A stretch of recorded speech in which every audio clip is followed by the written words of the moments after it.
وَلَقَدْ يَسَّرْنَا الْقُرْآنَ لِلذِّكْرِ فَهَلْ مِن مُّدَّكِرٍ۔ الحمد لله رب العالمين والصلاة والسلام على أشرف الأنبياء والمرسلين، أما بعد، فأعوذ بالله من الشيطان الرجيم من همزه ونفخه ونفثه. بسم الله الرحمن الرحيم.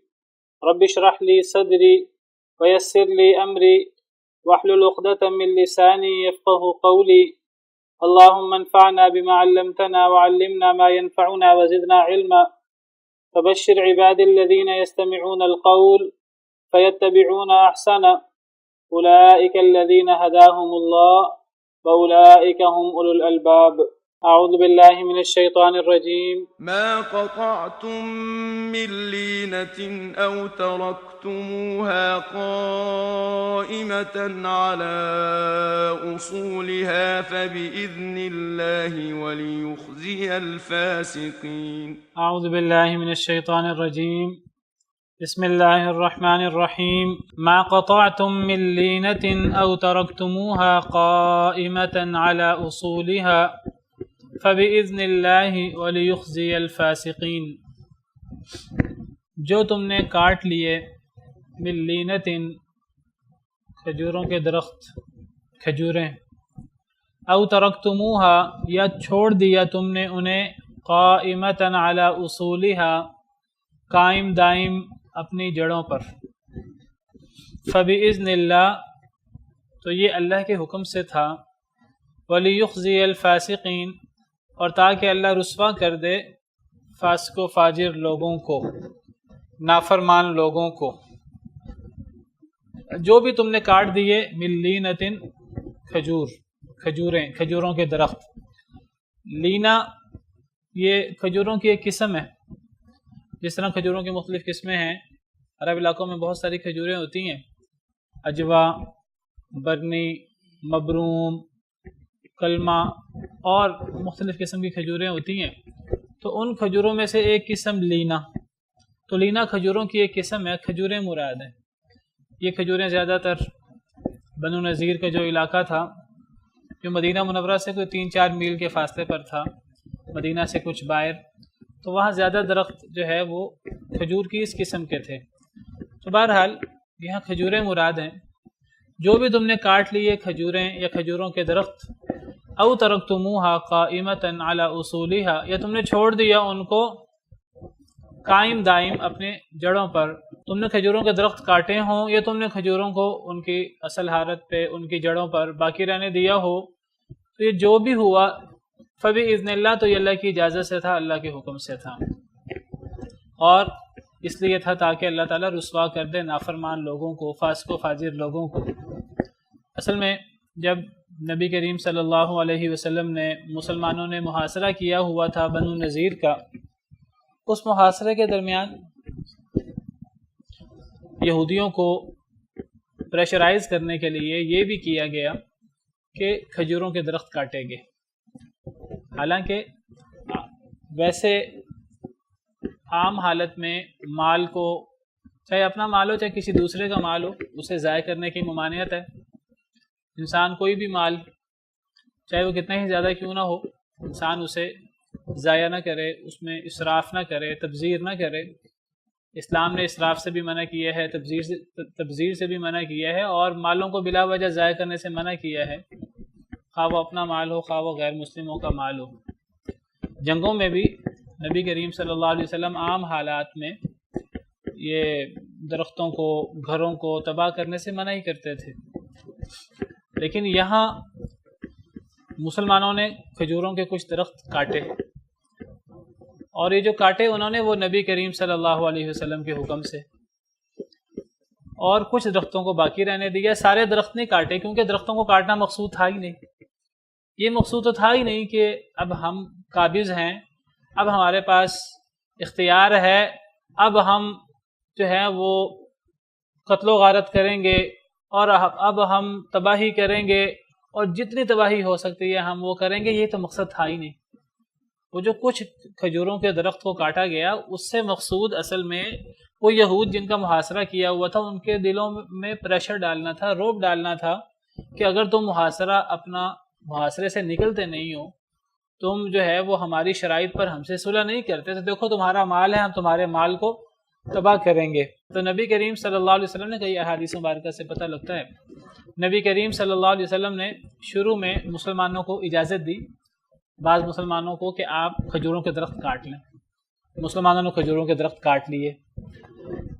کئی موقعوں پر آپ نے دیکھا کہ مسلمان آپ کی اجازت کی وجہ سے، آپ کی رخصت کی وجہ سے زیادہ درخت کاٹ رہے ہیں، آپ نے کئی موقع پر ان کو منع بھی کیا کہ مزید نہ کاٹو، کیونکہ اصل مقصود تو کاٹنا تھا ہی نہیں، اصل مقصود تو تباہی تھی ہی نہیں۔ یہ وہ انداز نہیں تھا جو عام حکمرانوں کا ہوتا ہے، کہ عام حکمرانوں کا مقصد ہی محکوم قوم کو یا جس پر قابو پائیں ان کو ذلیل کرنا ہوتا ہے، جس طرح ملکہ سبا نے، ملکہ بلقیس نے جو ہے وہ قرآن کریم میں موجود ہے، ان الملوک اذا دخلوا قریۃ افسدوها وجعلوا اعزۃ اہلها اذلہ وکذلک یفعلون، کہ بادشاہ لوگ تو کیا کرتے ہیں، جب حضرت سلیمان کا لیٹر ملا، خط ملا ہدہد کے ذریعے ملکہ سبا کو، تو ملکہ سبا نے مشورہ کیا اپنی قوم سے، اور مشورہ کرتے ہوئے کہنے لگی کہ بلا وجہ کسی سے ہمیں اختلاف نہیں ڈالنا، بلا وجہ کسی سے جنگ نہیں مول لینی۔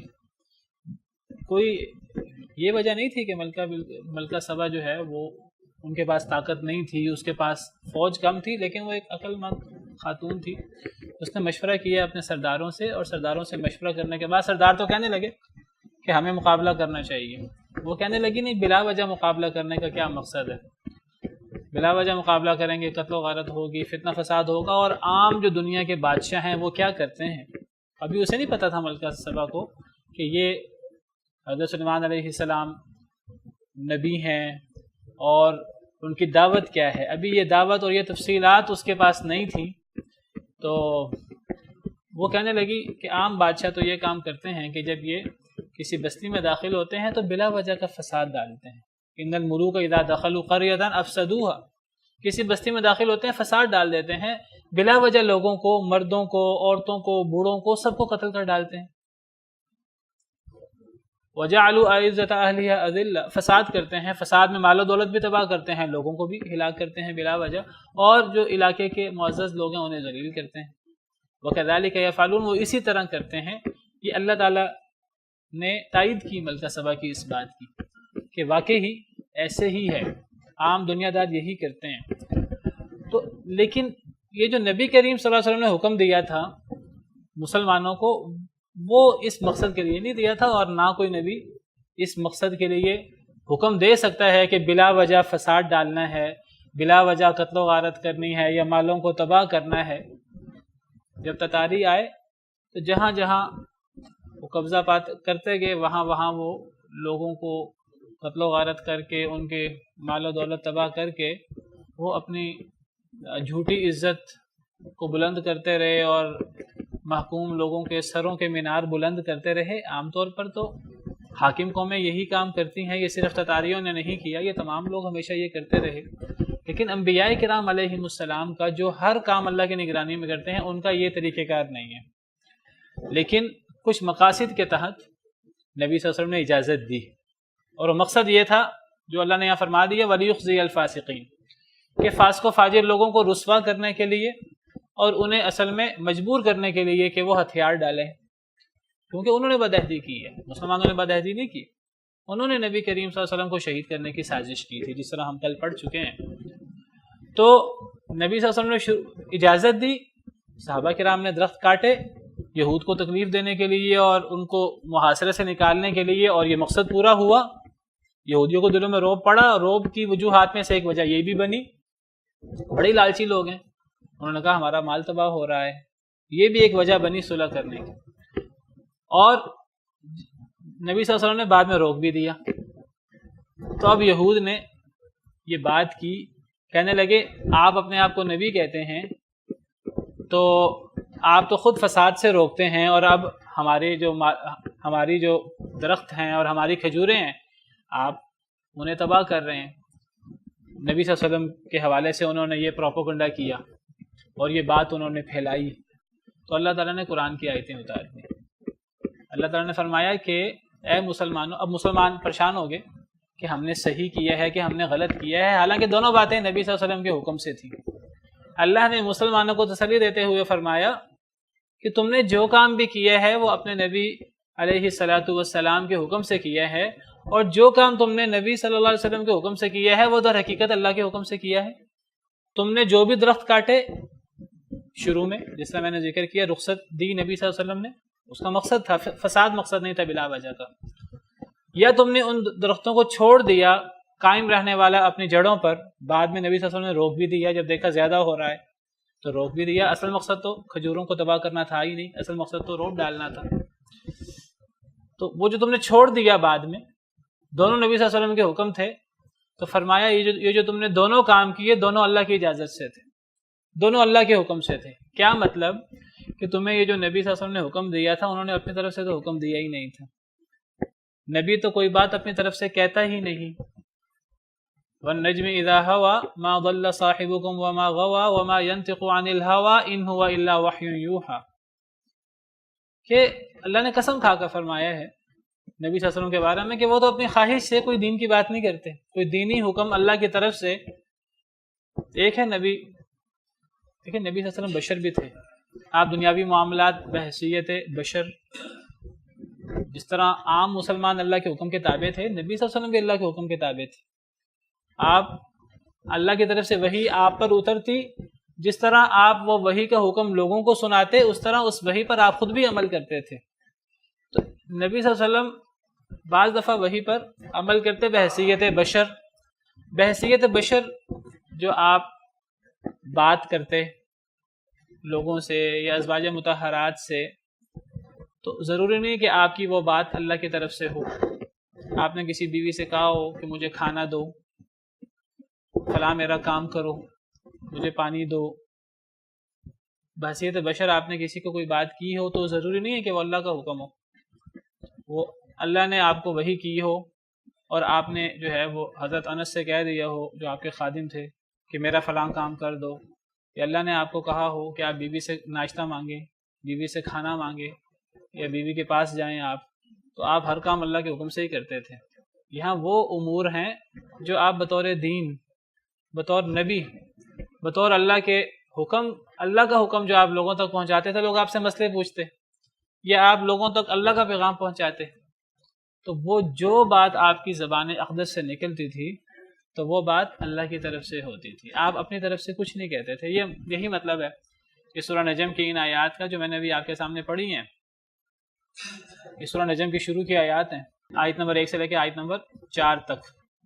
اللہ نے قسم کھا کر فرمایا وَالنَّجْمِ إِذَا هَوَى، ستارے کی قسم جب وہ گرے، مَا ضَلَّ صَاحِبُكُمْ وَمَا غَوَى، تمہارا ساتھی نہ تو گمراہ ہوا ہے نہ بہکا ہے، وَمَا يَنْطِقُ عَنِ الْهَوَى، اور وہ تو خواہش سے بات ہی نہیں کرتا، إِنْ هُوَ إِلَّا وَحْيٌ يُوحَى، نہیں ہوتا وہ مگر وحی جو وحی کی جاتی ہے۔ یعنی نبی کریم صلی اللہ علیہ وسلم کی زبان اقدس سے جو بھی نکلتا ہے بحیثیت نبی، جب وہ دین کی بات کریں تو آپ کی زبان اقدس سے جو بھی نکلتا ہے، جو بھی نطق آپ فرماتے ہیں، وہ وحی کی روشنی میں فرماتے ہیں۔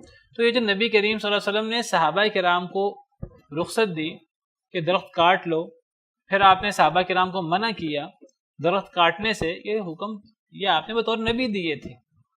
تو آپ نے یہ جو حکم دیے تو اللہ تعالیٰ فرما رہے ہیں صحابہ کرام کو کہ تم نے یہ جو کام نبی صلی اللہ علیہ وسلم کے حکم پر عمل کرتے ہوئے کچھ درختوں کو کاٹا ہے، کچھ درختوں کو چھوڑا ہے، تو یہودیوں کے پروپیگنڈے سے متاثر نہ ہو، تم نے جو کام بھی کیا ہے اللہ کے حکم سے کیا ہے۔ تو اس سے پتہ لگا کہ نبی کریم صلی اللہ علیہ وسلم جو فرماتے ہیں وہ اللہ کا حکم ہوتا ہے، اللہ کی وحی ہوتی ہے تو نبی کریم صلی اللہ علیہ وسلم وہ صحابہ کرام کو بتاتے ہیں۔ یہی مطلب ہے من یطیع الرسول فقد اطاع اللہ، جو رسول کی اطاعت کرے وہ در حقیقت رسول کی اطاعت نہیں کر رہا ہوتا، وہ تو اللہ کی اطاعت کر رہا ہوتا ہے، وہ رسول کی اطاعت نہیں کر رہا ہوتا، کیونکہ رسول دین کا حکم اپنی طرف سے دیتے ہی نہیں ہیں، بلکہ نبی کریم صلی اللہ علیہ وسلم سے سوال ہوتے دین کے بارے میں، اور اگر آپ کے پاس اس کا جواب نہ ہوتا تو آپ خاموش ہوتے، آپ وحی کا انتظار کرتے۔ اس کی بہت ساری مثالیں، ان گنت مثالیں، کہ آپ سے سوال ہوا آپ خاموش رہے، وحی آئی چاہے کچھ دیر کے بعد آئی، آپ نے کچھ دیر کے وحی آنے پر جواب دیا. تو اس سے پتہ لگتا ہے کہ نبی کریم صلی اللہ علیہ وسلم بطور دین جو فرماتے تھے وہ اللہ کی طرف سے وحی ہوتی تھی. اور اللہ تعالیٰ صحابہ کرام سے کہہ رہے ہیں پریشان ہونے کی ضرورت نہیں ہے، یہ یہودیوں کا پروپیگنڈا ہے، اس سے پریشان نہ ہو. جو تم نے کیا ہے نبی کے حکم سے، تو کاٹا ہے درختوں کو یا چھوڑا ہے، جو کام بھی کیا ہے یہ اللہ کا حکم تھا، اللہ کی وحی تھی نبی کو، تو نبی نے اللہ کے حکم سے یہ کام کیا ہے. ایک دفعہ نبی کریم صلی اللہ علیہ وسلم نے دیکھا، آپ کے ایک صحابی سیدنا عبداللہ بن عمر بن عاص، مشہور حدیث ہے، یہ وہ صحابی ہیں جلیل القدر کہ جو بھی نبی کریم صلی اللہ علیہ وسلم ارشاد فرماتے تو وہ لکھ لیتے اس کو. یہ وہ صحابی ہیں حضرت ابو ہریرہ کے بعد سب سے زیادہ حدیثیں انہوں نے بیان کی، حضرت عبداللہ بن عمر بن عاص.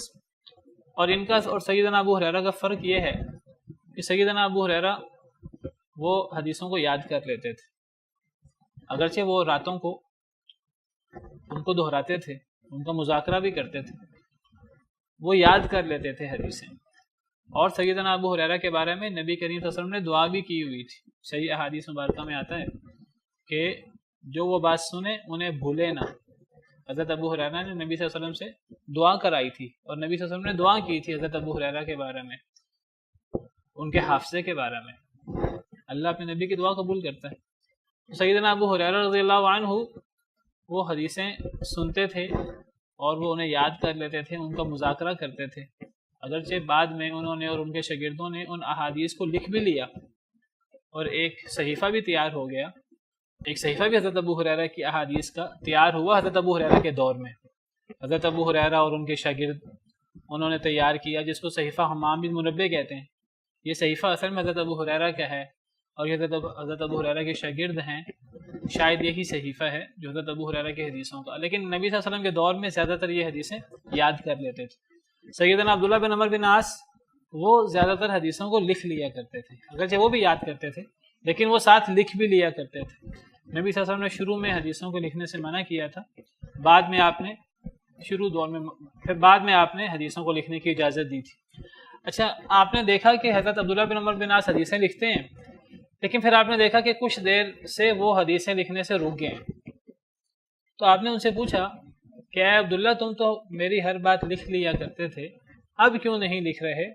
تو سیدنا عبداللہ بن عمر بن عاص نے عرض کیا کہ مجھے بعض لوگوں سے میری بات ہوئی ہے، تو مجھے بعض لوگوں نے مشورہ دیا ہے کہ میں ہر بات نہ لکھا کروں، میں صرف وہی بات لکھا کروں،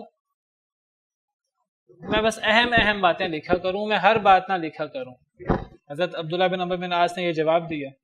تو آپ نے فرمایا کہ اے عبداللہ، لکھا کرو، ہر چیز لکھا کرو، اللہ کی قسم اس زبان سے حق کے علاوہ کچھ نہیں نکلتا. او کما قال علیہ الصلوۃ والسلام، آپ کے جو فرمان ہے اس کا مفہوم یہ ہے کہ اس زبان سے حق کے علاوہ کچھ نہیں نکلتا. حضرت عبداللہ بن عمر بن عاص نے کہا مجھے بعض لوگوں نے مشورہ دیا ہے کہ نبی کریم صلی اللہ علیہ وسلم کبھی غصے میں ہوتے ہیں، کبھی آپ جو ہیں وہ مزاح کے موڈ میں ہوتے ہیں، تو ہر بات نہ لکھا کرو، جو بات آپ سنجیدگی کے ساتھ اور اس ارادے سے آپ بولیں کہ آپ لوگوں کو جمع فرمائیں اور اہتمام کر کے آپ جو بات خطبہ فرمائیں وہ چیزیں لکھ لیا کرو، ہر بات نہ لکھا کرو. تو نبی صلی اللہ علیہ وسلم نے فرمایا اے عبداللہ، لکھا کرو، ہر بات لکھا کرو، اللہ کی قسم اس زبان سے حق کے علاوہ کچھ نہیں نکلتا. آپ کے فرمان کا مفہوم ہے. تو نبی کریم صلی اللہ علیہ وسلم کی زبان اقدس سے بطور وحی یا بطور نبی، بطور دین کے جو بھی نکلتا تھا وہ حق ہوتا تھا.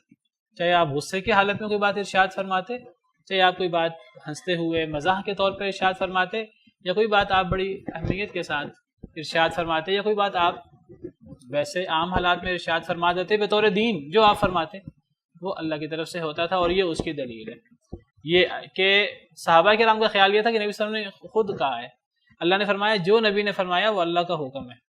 تو اس سے پتہ لگا کہ نبی کی ہر بات اللہ کا حکم ہوتی ہے. جی یہ تو وہی بتائیں گے. یہ بہت بڑی دلیل ہے اس بات کی کہ منکرین حدیث جو ہیں وہ کہتے ہیں کہ ہم صرف کتاب اللہ کے پابند ہیں، ہم صرف کتاب اللہ کی بات مانیں گے، ہم صرف اللہ کی بات مانیں گے. تو اللہ کے نبی کی بات جو وہ کہتے ہیں کہ جو اللہ کے نبی کی بات جو قرآن کے مطابق ہے وہ تو ہم مان لیں گے، جو قرآن کے مطابق نہیں ہے وہ ہم نہیں مانیں گے. ہم ان سے کہتے ہیں کہ یہ جو تم نے تکلف ہی کیا ہے، اللہ کے نبی کی جو بات قرآن کے مطابق ہم مان لیں گے، جو نہیں قرآن کے مطابق وہ ہم نہیں مانیں گے، تو پھر اس میں نبی اور غیر نبی کا فرق کیا ہوا؟ اگر میری کوئی بات قرآن کے مطابق ہوگی وہ بھی تو مانیں گے، اگر کسی کی اپنی بات قرآن کے مطابق ہو، یا کسی میں کہتا ہوں بچے کی بات قرآن کے مطابق ہو، تو وہ ماننی چاہیے کہ نہیں ماننی چاہیے؟ جو قرآن کے مطابق ہو وہ تو ماننی چاہیے، جو قرآن کے مطابق نہیں ہے وہ نہیں مانیں گے، چاہے وہ نبی کیوں نہ فرمائیں۔ ہم تو اللہ کے مکلف ہیں، ہم تو کتاب اللہ کے پابند ہیں۔ بھئی نبی کوئی بات اللہ کے مخالف کہہ ہی نہیں سکتے۔ ذہن میں پہلے یہ سوچ لینا کہ نبی کی باتیں اللہ کے خلاف ہوتی ہیں، یہ بات سوچنا ہی غلط ہے۔ نبی کی کوئی بات اللہ کے خلاف ہوتی نہیں، اور اگر آپ نے ایک جو ہے وہ پیمانہ رکھ لیا ہے کہ نبی کی بات کو میں نے اس پیمانے پہ پرکھنا ہے کہ کون سی بات اللہ کے مطابق ہے اور قرآن کے مطابق ہے، کون سی بات قرآن کے مخالف ہے، اگر یہ اس طرح کر کے ایک پیمانہ آپ رکھیں گے، اگر اس پیمانے پر آپ قرآن کی آیتوں کو پرکھنا شروع کر دیں، آپ کو قرآن کی آیتوں میں ٹکراؤ نظر آئے گا۔ وہاں کیا کریں گے؟ کیا وہاں بھی آپ یہ پیمانہ رکھیں گے کہ قرآن کی جو آیتیں ٹکرا نہیں رہی انہیں تو ہم مان لیں گے، جو قرآن کی آیتیں ٹکراتی ہیں آپ اس میں ہم انہیں نہیں مانیں گے؟ قرآن کے بارے میں وہ یہ پیمانہ نہیں رکھتے، وہ کہتے ہیں کہ قرآن اللہ کی طرف سے ہے اور جو چیز اللہ کی طرف سے ہے اس میں ٹکراؤ نہیں ہو سکتا۔ تو وہ کہتے ہیں قرآن میں ٹکراؤ نہیں ہو سکتا چاہے ہمیں سمجھ آئے یا نہ آئے۔ یہی تو ہم کہتے ہیں کہ جب قرآن میں ٹکراؤ نہیں ہوتا، کیونکہ قرآن اللہ کی طرف سے ہے اور جو چیز اللہ کی طرف سے ہو اس میں ٹکراؤ نہیں ہوتا، وَلَوْ كَانَ مِنْ عِنْدِ غَيْرِ اللَّهِ لَوَجَدُوا فِيهِ اخْتِلَافًا كَثِيرًا، اگر قرآن اللہ کے علاوہ کہیں اور سے ہوتا تو اس میں بہت زیادہ اختلاف ہوتا۔ تو حدیث بھی اگر صحیح سند سے ثابت ہو جائے، نہ دو حدیثوں میں ٹکراؤ ہوتا ہے آپس میں، اور نہ ایک صحیح حدیث میں اور قرآن میں ٹکراؤ ہو سکتا ہے، اگر آپ اس عقیدے سے حدیث کو دیکھیں تو۔ باقی آپ کے نہیں حدیث تو ذاتی باتیں ہوتی ہیں، وہ نبی اپنی طرف سے لے آتے ہیں۔ اگر آپ کا عقیدہ یہ ہوگا پھر آپ حدیثوں کو پرکھیں گے، نبی صلی اللہ علیہ وسلم کے فرمانات کو آپ اپنی ناقص عقل پہ پرکھیں گے، نبی صلی اللہ علیہ وسلم کے وہ فرمانات جو نبی صلی اللہ علیہ وسلم نے اللہ کے حکم سے ارشاد فرمائے ہیں، کیونکہ قرآن کہتا ہے کہ نبی بطور دین جو فرمائے وہ اللہ کا حکم ہوتا ہے، وہ اللہ کی وحی ہوتی ہے، جس طرح اس آیت کریمہ سے پتہ لگا۔ اللہ تعالیٰ نبی کے فرمان کو اپنی اجازت، اپنا حکم قرار دے رہے ہیں۔ اللہ فرماتے ہیں تمہیں نبی نے جو اجازت دی درختوں کو کاٹنے کی، اور جو تمہیں نبی نے درختوں کو کاٹنے سے روکا، تمہیں جو دونوں حکم دیے نبی نے وہ دونوں حکم اللہ کی طرف سے تھے، اللہ کی اجازت سے تھے۔ اگر ہم کہیں کہ صرف قرآن کی بات وہی ہے، صرف جو بات قرآن میں ہو وہ وہی ہے، تو اس سے بہت بڑا ایک سوال پیدا ہوتا ہے کہ یہ جو اللہ تعالیٰ فرماتے ہیں نبی نے جو تمہیں اجازت دی درختوں کو کاٹنے کی، اور نبی نے جو تمہیں درختوں کو کاٹنے سے روکا، اللہ اس کو اپنا حکم، اپنی اجازت قرار دے رہے ہیں۔ اگر اللہ کی ہر بات قرآن میں موجود ہے تو ایک بہت بڑا سوال ہے کہ جو اللہ نے اجازت دی تھی نبی کو، یہاں تو اللہ تعالیٰ وہ واقعہ وقوع پذیر ہونے کے بعد اس پر تبصرہ کر رہے ہیں کہ اے صحابہ، تم نے جو درخت کاٹے نبی کے حکم سے، یا تم نے جو درختوں کو چھوڑ دیا ان کی جڑوں پر نبی کے حکم سے، یہ دونوں باتیں اللہ کی اجازت سے تھیں۔ اس آیت سے یہ نہیں ہے اس آیت میں اللہ نے حکم دیا اور صحابہ کرام نے اس حکم پر عمل شروع کیا، یہ آیت کریمہ بعد میں نازل ہوئی ہے، اس واقعے پر تبصرے کی صورت میں نازل ہوئی ہے۔ اس آیت کریمہ سے پتہ لگا کہ اللہ تعالیٰ جس واقعے پر تبصرہ فرما رہے ہیں بعد میں،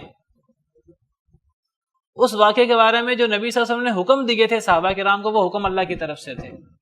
اب بہت بڑا سوال ہے منکرین حدیث کے لیے، جو حدیث کا انکار کرتے ہیں ان کے لیے بہت بڑا سوال ہے کہ اگر اللہ کے سارے احکامات قرآن میں ہیں، قرآن کے علاوہ اللہ کا کوئی حکم نہیں ہے، تو سوال یہ ہے کہ جو اللہ نے نبی کو اجازت دی تھی کہ یہ درخت کاٹ لیے جائیں، اللہ فرماتے ہیں یہ اللہ کے حکم سے تھا، اللہ کی اجازت سے تھا، اور جو اللہ نے نبی کو یہ فرمایا تھا کہ اب درخت نہیں کاٹنے، اور نبی صلی اللہ علیہ وسلم نے اللہ کا حکم صحابہ کرام تک پہنچا دیا، اللہ دونوں کے بارے میں فرما رہے ہیں دونوں چیزیں اللہ کے حکم سے تھیں، وہ اللہ کا وہ حکم کہاں ہے؟ وہ قرآن سے تلاش کر کے دیں، اگر ساری کی ساری وہی قرآن میں موجود ہے۔ قیامت تک منکرین حدیث تلاش نہیں کر سکتے، کیونکہ یہ حکم قرآن میں ہے ہی نہیں، یہ حکم تو قرآن کے علاوہ وحی میں ہے۔ تو یہی مسلمانوں کا موقف ہے کہ اللہ کا حکم قرآن میں بھی ہوتا ہے اور اللہ کا حکم قرآن کے علاوہ بھی اترتا ہے. جو اللہ کا حکم قرآن میں ہوتا ہے اس کو ہم عام طور پہ اللہ کا حکم کہتے ہیں، اور جو اللہ کا حکم حدیث میں ہوتا ہے قرآن کے علاوہ ہوتا ہے اس کو نبی کا حکم کہتے ہیں. اس کو ہم کیا کہتے ہیں؟ نبی کا حکم. جس طرح اللہ کی اطاعت ضروری ہے اسی طرح نبی کی اطاعت بھی ضروری ہے. یہی مطلب ہے من یطیع الرسول فقد اطاع اللہ، جو رسول کی اطاعت کرے وہ در حقیقت اللہ کی اطاعت کرتا ہے. تو اللہ کی اطاعت میں اور نبی کی اطاعت میں کوئی فرق ہی نہیں ہے. کیا کبھی کسی صحابی نے جب انہیں نبی صلی اللہ علیہ وسلم نے حکم دیا ہو فلاں کام کرو، کیا کسی صحابی نے آگے سے نبی صلی اللہ علیہ وسلم پر اعتراض کیا کہ نہیں آپ مجھے اللہ کا حکم دیں، آپ مجھے قرآن کے الفاظ میں بتائیں، یہ تو آپ کا حکم ہے، میں یہ نہیں مانتا؟ کسی صحابی نے کبھی اعتراض نہیں کیا. صحابہ کرام نبی صلی اللہ علیہ وسلم کے حکم کو اللہ کا حکم سمجھتے تھے، کیونکہ قرآن کریم میں جگہ جگہ یہ بات موجود ہے اطیعوا اللہ واطیعوا الرسول، اللہ کی اطاعت کرو اور رسول کی اطاعت کرو. اللہ کی اطاعت سے مراد اللہ کے وہ احکامات ہیں جو قرآن کریم میں ہوں، حالانکہ وہ قرآن کریم بھی امت تک کس نے پہنچایا ہے؟ نبی صلی اللہ علیہ وسلم نے. اللہ کا یہ جو فرمان ہے اللہ کے الفاظ کی صورت میں، قرآن اور حدیث میں فرق ہے کہ دونوں وحی میں فرق ہے. ایک وحی وہ ہے جو اللہ کے الفاظ میں ہے، اللہ نے قرآن کریم کے یہ جو الفاظ ہیں یہ مفہوم بھی اللہ کی طرف سے ہے اور یہ الفاظ بھی اللہ کی طرف سے ہیں، من وعن، اس میں واو اور فا کا بھی فرق نہیں ہے. جو حدیث مبارکہ کے الفاظ ہوتے ہیں وہ الفاظ ضروری نہیں کہ وہ الفاظ بھی اللہ کے ہوں، وہ مفہوم اللہ کی طرف سے وحی ہوتا ہے. اس مفہوم کو نبی کریم صلی اللہ علیہ وسلم، جن کو اللہ تعالیٰ نے جوامع الکلم عطا کیے تھے، جوامع الکلم، جامع کلمات، فصاحت و بلاغت جو اللہ نے عطا کی تھی آپ کو، تو اللہ تعالیٰ آپ پر مفہوم وحی کر دیتے اور نبی کریم صلی اللہ علیہ وسلم اپنی فصاحت و بلاغت والی زبان سے اس مفہوم کو بہترین الفاظ میں آپ بیان فرما دیتے. تو قرآن کریم میں اور حدیث میں تھوڑا فرق ہے، ہیں دونوں وحی، لیکن وحی کی دو قسمیں ہوتی ہیں. ایک وحی کی وہ قسم ہوتی ہے جس کے الفاظ اور مفہوم دونوں اللہ کی طرف سے ہیں، یہ قرآن ہے، اور ایک وحی کی وہ قسم ہے جس کے مفہوم اللہ کی طرف سے ہے، اس کے الفاظ نبی کے ہیں، یہ حدیثیں ہیں. دونوں وحی، دونوں وحی ہیں. جس طرح ہم قرآن کی وحی کے پابند ہیں جس کو اطیع اللہ کہا جاتا ہے، اسی طرح ہم حدیث کی جو وحی ہے قرآن کے علاوہ ہم اس کے پابند ہیں جس کو اطیع الرسول کہا جاتا ہے. قرآن کریم میں آپ کو 20 آیات مل جائیں گی اطیعوا اللہ واطیعوا الرسول. وَإِن تُطِيعُوهُ تَهْتَدُوا، اگر تم رسول کی اطاعت کرو تو تم کامیاب، تم ہدایت یافتہ ہو جاؤ گے. قرآن کہتا ہے، قرآن کہتا ہے کہ من یطیع الرسول فقد اطاع اللہ، جو رسول کی اطاعت کرے وہ در حقیقت اللہ کی اطاعت کرتا ہے. قرآن کہتا ہے وما ارسلنا من رسول الا لیطاع باذن اللہ، ہم نے رسول کو بھیجا ہی نہیں مگر صرف اس کام کے لیے اللہ کے حکم سے اس کی اطاعت کی جائے. نبی کے آنے کا مقصد کیا ہوتا ہے؟ نبی کی بات مانی جائے. نبی کی بات کیوں مانی جائے؟ اس لیے کہ وہ نبی ہے، انسان ہے؟ نہیں، اس لیے نہیں، اس لیے کہ وہ اللہ کی بات ہے. یہ مطلب ہے وما ارسلنا من رسول الا لیطاع باذن اللہ، ہم نے کوئی رسول نہیں بھیجا مگر صرف اس کام کے لیے کہ اس کی اطاعت کی جائے اللہ کے حکم سے، اللہ کی اجازت سے. بلکہ اللہ نے تو یہاں تک فرما دیا کہ جو رسول کی بات کو فیصل بات نہ سمجھے، جو رسول کو اپنا فیصلہ کرنے کا اختیار نہ دے تو وہ مومن ہی نہیں ہے. فلا وربک لا یؤمنون حتی یحکموک فیما شجر بینہم ثم لا یجدوا فی انفسہم حرجا مما قضیت ویسلموا تسلیما. سورہ نساء کی آیت ہے. اے نبی آپ کے رب کی قسم، اللہ نے قسم کھا کر فرمایا لا یؤمنون، یہ لوگ مومن نہیں ہو سکتے، حتی یحکموک فیما شجر بینہم، حتیٰ کہ یہ اپنے جھگڑوں میں آپ کو فیصل نہ بنا لیں، اپنے جھگڑوں کا فیصلہ آپ سے نہ کروائیں. اگر یہ جھگڑوں کا فیصلہ آپ سے نہیں کروائیں گے، کہیں گے ہم نبی کے فیصلہ نہیں مانتے، ہم تو قرآن کا فیصلہ مانتے ہیں. اگر یہ نبی کا فیصلہ نہیں مانتے اپنے جھگڑوں میں، نبی تو فیصلہ وہ قرآن کے ساتھ کرے یا قرآن کے علاوہ جو دوسری وحی ہے اس کی روشنی میں کرے، دونوں صورتوں میں نبی کی بات ماننی پڑے گی، نبی کو فیصل ماننا پڑے گا. اور نبی کریم صلی اللہ علیہ وسلم واضح واقعات ہیں، صریح واقعات ہیں، نبی صلی اللہ علیہ وسلم کئی دفعہ قرآن کے علاوہ بھی فیصلہ کر دیتے تھے اور آپ اس کو اللہ کا حکم، اللہ کی کتاب قرار دیتے تھے. صحیح بخاری صحیح مسلم کے واقعات ہیں، میں آپ کے سامنے بیان کر دیتا ہوں. نبی کریم صلی اللہ علیہ وسلم کے پاس ایک مسئلہ آیا، میں نے کل پرسوں بھی بیان کیا تھا کہ ایک مسئلہ آ گیا زنا کا. ایک شخص نے اپنے پاس کسی لڑکے کو رکھا، اس لڑکے نے اس شخص کی بیوی سے زنا کر لیا. وہ کموارا تھا اور وہ اس شخص کی بیوی شادی شدہ تھی. تو یہ مسئلہ نبی صلی اللہ علیہ وسلم کی خدمت میں آیا.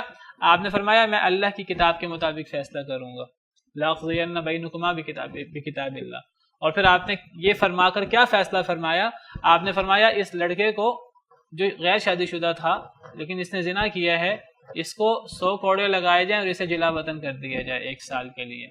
اور اس خاتون کو اگر یہ اقرار کرتی ہے تو اس خاتون کو رجم کر دیا جائے.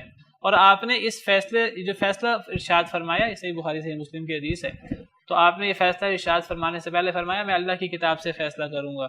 یہ دونوں فیصلے اللہ کی کتاب میں نہیں ہیں، قرآن میں نہیں ہیں. قرآن میں صرف 100 کوڑوں کا ذکر ہے، جلا وطنی کا ذکر نہیں ہے. جو لڑکے کے بارے میں آپ نے 100 کوڑوں کے ساتھ جلا وطنی کا فیصلہ کیا، جلا وطنی کا حکم قرآن میں نہیں ہے. اور جو آپ نے اس بیوی کے لیے، خاتون کے لیے فیصلہ فرمایا رجم کر دیا جائے، تو زنا کی سزا رجم قرآن میں موجود نہیں ہے.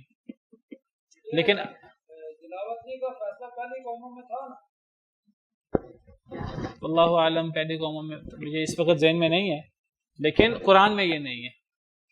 یہ اللہ کی کتاب جس کو قرآن کہتے ہیں اس میں نہیں ہے. لیکن نبی صلی اللہ علیہ وسلم نے فرمایا کہ میں اللہ کی کتاب سے فیصلہ کروں گا.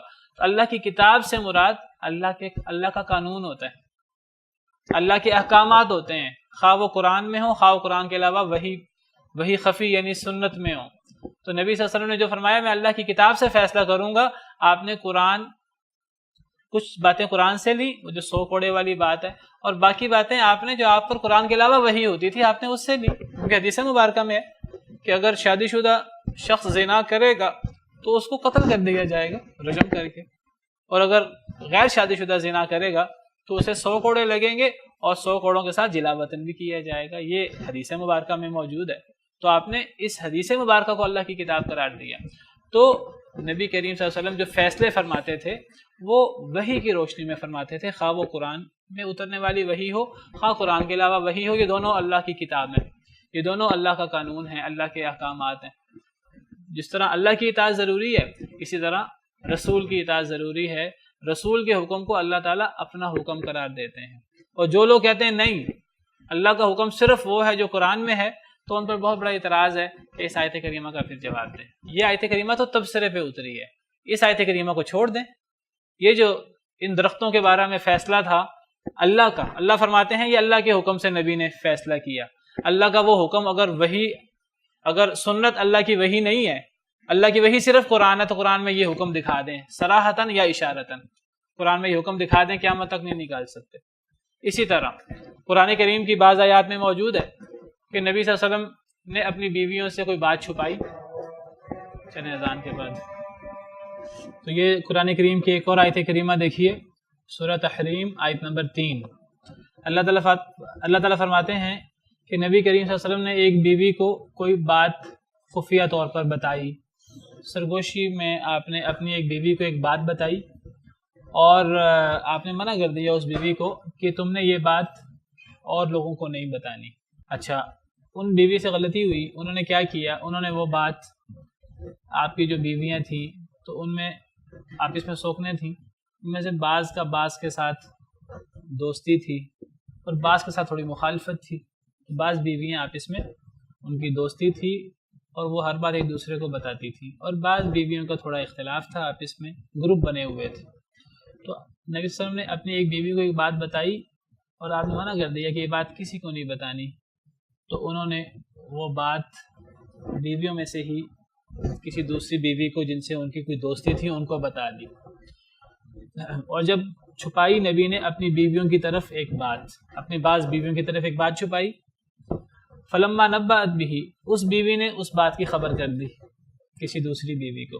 وَأَظْهَرَهُ اللَّهُ عَلَيْهِ، اللہ نے یہ بات نبی صلی اللہ علیہ وسلم کو بتا دی کہ آپ نے جس بیوی کو منع کیا تھا اس بیوی نے وہ بات آگے بتا دی ہے. نبی کا اللہ سے رابطہ تھا. عرف بعضه وأعرض عن بعض، تو نبی صلی اللہ علیہ وسلم نے اس بیوی کو بلایا اور آپ اس سے ناراض ہوئے. آپ نے اس کو بعض باتیں بتائیں جو اللہ نے آپ کو بتائی تھی، بعض باتیں آپ نے پہچان کرائی بیوی کو. دیکھو میں نے تمہیں کہا تھا کہ تم نے نہیں بتانا، تو دیکھو تم نے بتایا آگے. اور نبی نے پہچان کرائی بعض باتوں کی. بعض باتوں سے آپ نے اعراض بھی کیا، بعض باتیں آپ نے تم نے یہ بتایا ہے، اور بعض باتیں آپ نے ان سے اعراض کیا۔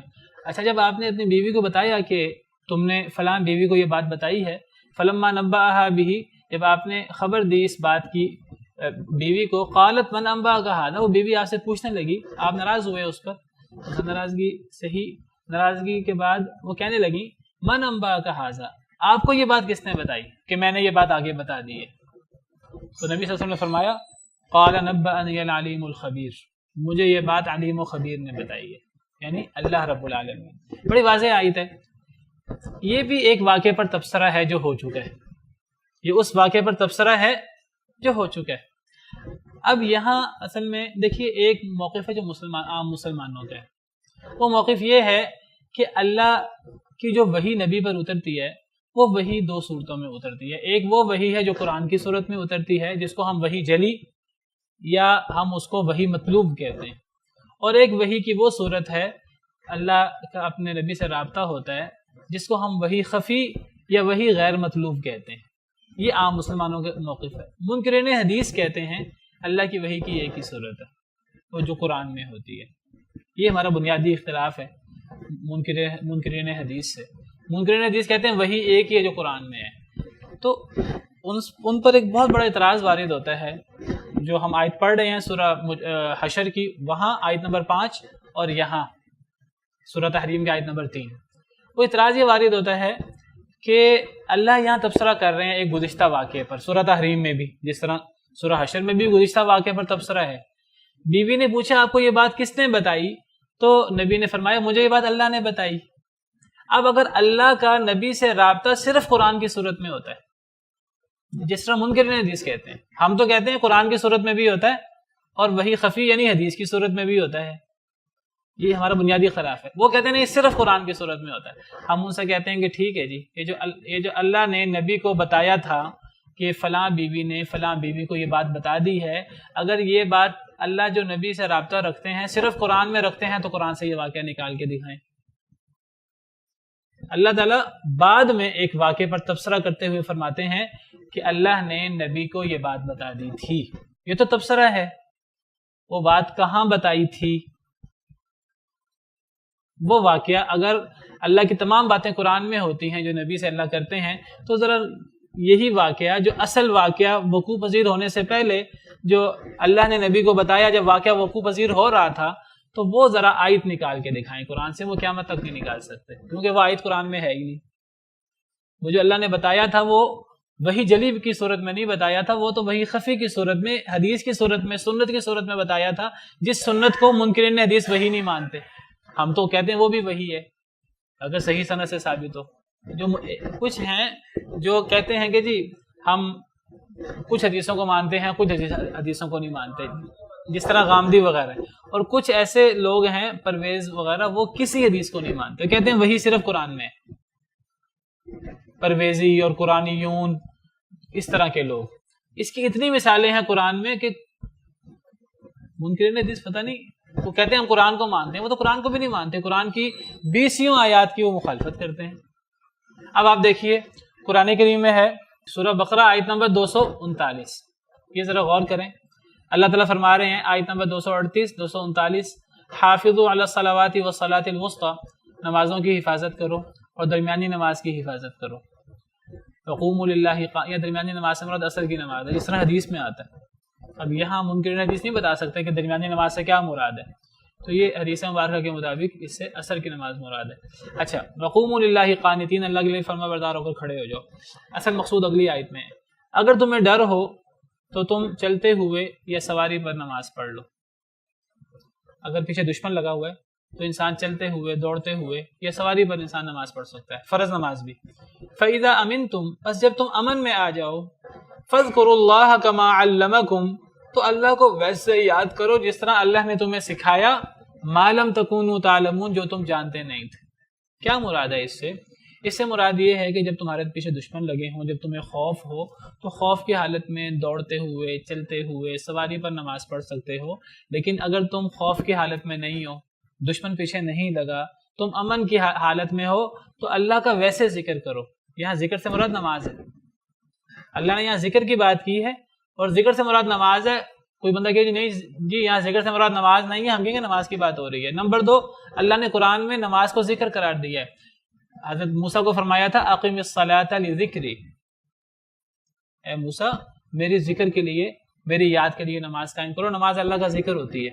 ان الصلاۃ تنہی عن الفحشاء والمنکر ولذکر اللہ اکبر، یہاں بھی یہ سورہ عنکبوت کی آیت ہے، یہاں نماز کو اللہ کا ذکر قرار دیا گیا ہے۔ تو اللہ فرما رہے ہیں جب تم امن میں جب خوف میں ہو تب تو پیدل چلتے ہوئے سواری پر نماز پڑھ سکتے ہو، جب امن میں آ جائے تو اللہ کا ذکر یعنی نماز ویسے کرو جیسے اللہ نے تمہیں سکھایا۔ اب یہاں یہ سوال ہے کہ اللہ نے کہاں سکھائی نماز؟ اگر وہی ساری کی ساری قرآن میں ہے تو تمہارے دعوے کے مطابق تم کہتے ہو وہی ساری کی ساری قرآن میں ہے، تو قرآن سے نماز کا طریقہ نکال کے دکھاؤ۔ 5 نمازیں اور نماز کی جو رکھتے ہیں، فجر کی، ظہر کی، عصر کی، مغرب کی، عشاء کی، تم تو 5 نمازوں کا نام قرآن سے نہیں نکال سکتے، اور نمازیں 5 ہیں یہ قرآن سے نہیں نکال سکتے، اور پھر 5 نمازیں ہیں فجر ظہر، ان کی فرض اور نفل رکھتے ہیں قرآن سے نہیں نکال سکتے، اور پھر ان کا طریقہ قرآن سے نہیں نکال سکتے۔ نماز کے ارکان جو ہیں، ایک رکعت کے ارکان قرآن سے نہیں نکال سکتے۔ نماز کے بارے میں 95% احکامات تم قرآن سے نہیں نکال سکتے۔ قرآن تو صرف یہ بتاتا ہے نماز ضروری ہے، جو نماز نہ پڑھے وہ مشرک ہے، وہ فلاں ہے، وہ فلاں ہے، اس قسم کی چیزیں قرآن میں ملیں گی۔ قرآن میں تفصیلات تو نہیں ملتی، تفصیلات تو ساری کی ساری احادیث مبارکہ میں آتی ہیں، لیکن اللہ قرآن میں فرماتے ہیں کہ جب تم امن میں آ جاؤ تو اس طرح نماز پڑھو جس طرح تمہیں اللہ نے سکھائی ہے۔ ہمیں اس آیت سے پتہ لگتا ہے اللہ نے پوری نماز سکھائی ہے، اور ہمارا تو دعویٰ یہ ہے کہ سکھائی ہے۔ ہم کہتے ہیں کہ قرآن میں تو نماز کے بارے میں اصولی احکامات دیے ہیں، تفصیل ساری دوسری جو وحی کی قسم ہے اس میں بیان کی ہے۔ یہ وحی کی وہ قسم ہے جس کو منکرین حدیث نہیں مانتے۔ ہم کہتے ہیں کہ پھر اس کو ذرا قرآن سے نکال دو، تمہارے نزدیک وہی ساری کی ساری قرآن میں ہے تو قرآن سے نکال دو، قرآن سے تو تم نکال ہی نہیں سکتے۔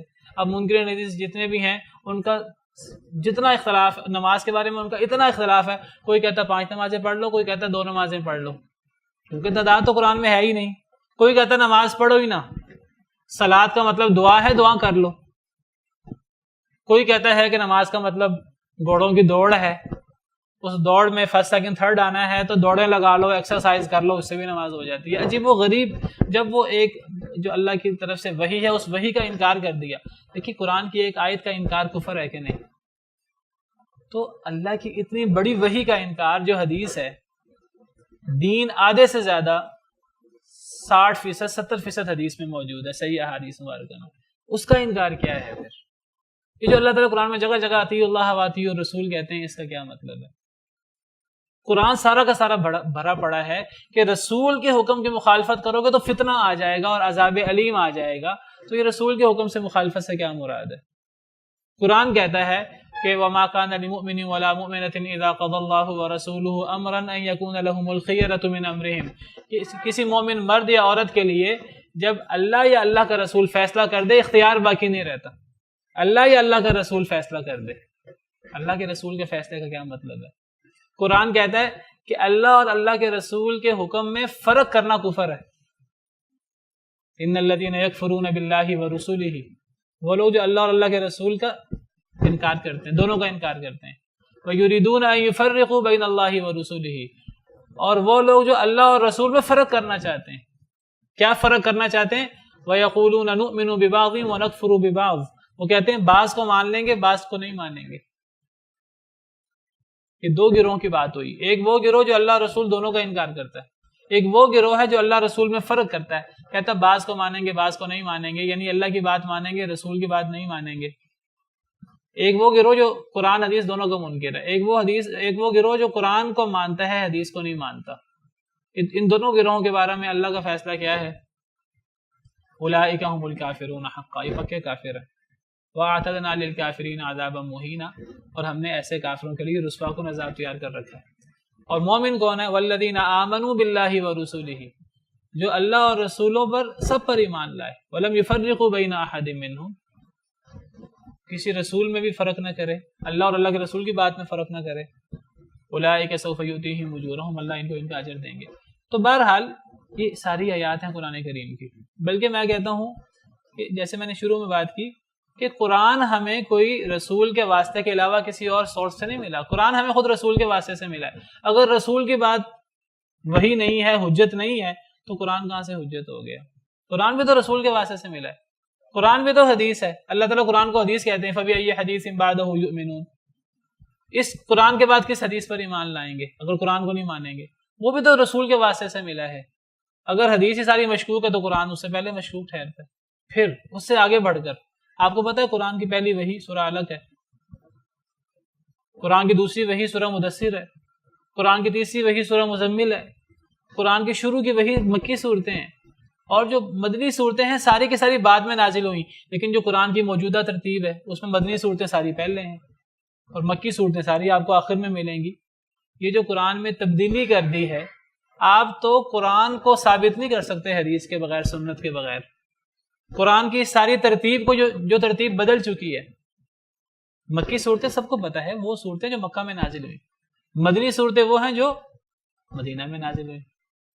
اب مکی صورتیں پہلے ہونی چاہیے کہ مدنی صورتیں پہلے ہونی چاہیے؟ پہلے مکی صورتیں ہونی چاہیے، اگر اس ترتیب سے ہو جس ترتیب سے قرآن اترا ہے۔ اور اللہ قرآن میں فرماتے ہیں نبی کو یہ حق حاصل نہیں ہے نبی اپنی طرف سے قرآن میں تبدیلی کر دے۔ قرآن کی آیت ہے، قُلْ مَا يَكُونُ لِي أَنْ أُبَدِّلَهُ مِنْ تِلْقَاءِ نَفْسِي، اے اللہ کے نبی آپ فرما دیجئے میں قرآن میں اپنی مرضی سے تبدیلی نہیں کر سکتا۔ یہ بات طے ہے کہ نبی بھی قرآن میں اپنی مرضی سے تبدیلی نہیں کر سکتا۔ قرآن میں تبدیلی ہوئی ہے، مکی صورتیں بعد میں کی گئی ہیں، مدنی صورتیں پہلے کی گئی ہیں، یہ تبدیلی لوگوں نے خود کر دی۔ اللہ قرآن میں کہتے ہیں قرآن کی حفاظت تو ہم کرنے والے ہیں، قرآن میں کوئی باطل چیز داخل نہیں ہو سکتی، نہ آگے سے نہ پیچھے سے، قرآن میں تبدیلی نہیں ہو سکتی۔ تو قرآن میں یہ جو تبدیلی کی گئی یہ لوگوں نے اپنی طرف سے نہیں کی، یہ نبی نے کی ہے، نبی کے حکم سے ہوئی ہے۔ اور قرآن کے نص کے مطابق نبی اپنی مرضی سے قرآن میں تبدیلی نہیں کر سکتا، گویا کہ قرآن کی صورتوں کی یہ تبدیلی نبی نے اللہ کے حکم سے کی ہے۔ وہ اللہ کا حکم قرآن سے نکال کے دکھا دو، اگر اللہ کے سارے حکم قرآن میں موجود ہیں۔ قرآن کی کوئی آیت دکھاؤ جس میں ہو پہلے سورہ فاتحہ، پھر سورہ بقرہ، پھر سورہ آل عمران، پھر سورہ نساء، جو قرآن کی موجودہ ترتیب ہے۔ اس ترتیب سے تو قرآن اترا ہی نہیں۔ اگر آپ صرف قرآن کو وحی مانیں تو پورا قرآن ہی وہ جو ہے مشکوک ٹھہرتا ہے، اللہ معاف کرے، پورا دین مشکوک ٹھہرتا ہے آپ کا اگر آپ حدیث کو وحی نہ مانیں۔ آپ نے تو پورے دین سے دستبردار ہو گئے آپ۔ اور میں کہتا ہوں، میں دعوے سے کہتا ہوں، جو لوگ حدیث سے انکار کرتے ہیں وہ در حقیقت اسلام کے احکامات سے جان چھڑانا چاہتے ہیں۔ وہ اپنے آپ کو نمازوں سے، زکوٰۃ سے، روزے سے، اللہ کے احکامات سے، قرآن میں تو اصولی احکام ہیں، موٹی موٹی باتیں ہیں، تفصیل تو ساری احادیث میں، وہ دین کی تفصیلات سے اپنے آپ کو جان چھڑانا چاہتے ہیں۔ یہ اصل میں صرف حدیث کا انکار کر کے جان بھی چھوٹ جائے گی، یہ پورے دین کا انکار ہے۔ ایک آیت کا انکار کفر ہے تو پوری اتنی بڑی وحی کا انکار کیا ہوگا؟ آپ خود فیصلہ کر لیجئے۔ جی یعنی جو وحی ہے نبی صلی اللہ علیہ وسلم پر بالکل اس طرح جیسا پچھلے نبیوں پر وحی نازل ہوئی، اور جو پچھلے نبی ہیں ان میں بہت سارے انبیاء پر قرآن کتاب نہیں اتری، تو اس کا مطلب ہے کہ کتاب کے علاوہ بھی وحی ہوتی ہے۔ حضرت اسماعیل پر کون سی کتاب اتری؟ قرآن میں صراحت ہے کہ نبی صلی اللہ علیہ وسلم پر اس طرح وحی اتری جس طرح فلاں فلاں نبی پر وحی اتری۔ ان میں حضرت اسماعیل کا نام بھی ہے، ان میں حضرت ہارون کا نام بھی ہے، اس میں حضرت ایوب کا نام بھی ہے، ان میں حضرت یعقوب کا نام بھی ہے۔ ان پر کون سی کتاب اتری؟ تو وحی صرف کتاب کا نام ہے ہی نہیں، وحی کتاب کا نام بھی ہے، کتاب کے علاوہ جو وحی ہوتی ہے اس کا نام بھی ہے۔ لمبا موضوع ہے بہرحال۔ تو نماز عصر کی خاص اہمیت ہے، وہ میں کسی وقت بیان کروں گا۔ اس کی خاص اہمیت ہے نماز عصر کی، کیونکہ یہ مشغولیت کا وقت ہوتا ہے، کاروبار کا، تو اس کے لیے بطور خاص وقت نکالنا چاہیے۔ چلیں وقت ختم ہو گیا، اسی پر بس کرتے ہیں، باقی انشاءاللہ کل۔ سبحان ربک رب العزت عما یصفون وسلام علی المرسلین الحمد للہ رب العالمین۔